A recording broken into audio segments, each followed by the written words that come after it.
চৈতি সাক্ষ্যদের বাড়িতে এসে সাক্ষ্যর কাছে ক্ষমা চেয়ে নিলে সাক্ষ্য বলে, তুই যে নিজের ভুলটা বুঝতে পেরেছিস এটাই যথেষ্ট।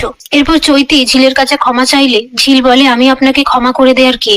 চৈতি বলে, আমাকে প্লিজ তুমি আপনি বলে ডেকো না। তারপর সুদর্শনা বলে, এবারে ভাত কাপড়ের অনুষ্ঠানটা শুরু করা হোক। সবকিছু রেডি আছে, ভাত কাপড়ের থালাটা ভারী বলে আমি নিয়ে আসতে পারিনি, আমি এক্ষুনি গিয়ে নিয়ে আসছি। পাশ থেকে চৈতি বলে, তুমি দাঁড়াও, আমি গিয়ে নিয়ে আসছি।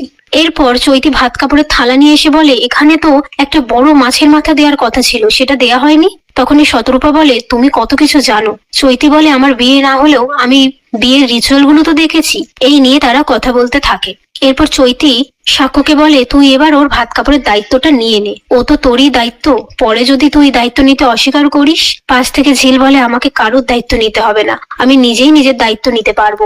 তখনই শতরূপা বলে, তুই কি চাকরি পেয়ে গেছিস?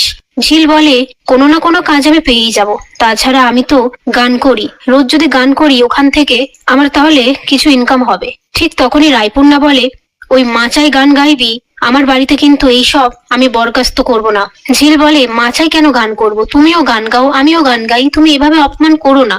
রায়পূর্ণা বলে, তুই আমার সাথে তোর গানের তুলনা করছিস। এই নিয়ে তারা কথা কাটাকাটি করে। তার মধ্যে চৈতি সাক্ষ্যকে বলে, এবারে ওকে ভাত কাপড়ের থালাটা দে। তারপর সাক্ষ্য ঝিলের হাতে ভাত কাপড়ের থালাটা দেয়। পাশ থেকে সুদর্শনা বলে, এবারে বরকে প্রণাম করো। তখনই চৈতি বলে, আমাকে ভাত কাপড়ের থালাটা দাও। ঝিল চৈতির হাতে ভাত কাপড়ের থালাটা দিতে গেলে চৈতি ইচ্ছাকৃতভাবে ভাত কাপড়ের থালাটা ফেলে দেয়। সেটা দেখে রায়পূর্ণা বলে, অলক্ষী, আমার ছেলের তো একটা মঙ্গল অমঙ্গল আছে।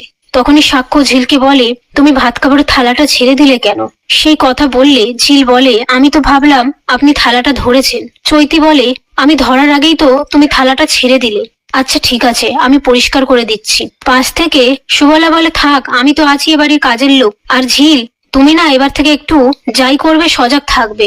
এই বলে জায়গাটা পরিষ্কার করার সময় দেখে ঝিলের পা অনেকটা কেটে গেছে। সেটা দেখে সুবলা বলে ওঠে, ঝিল, তোমার পা তো অনেকটা কেটে গেছে।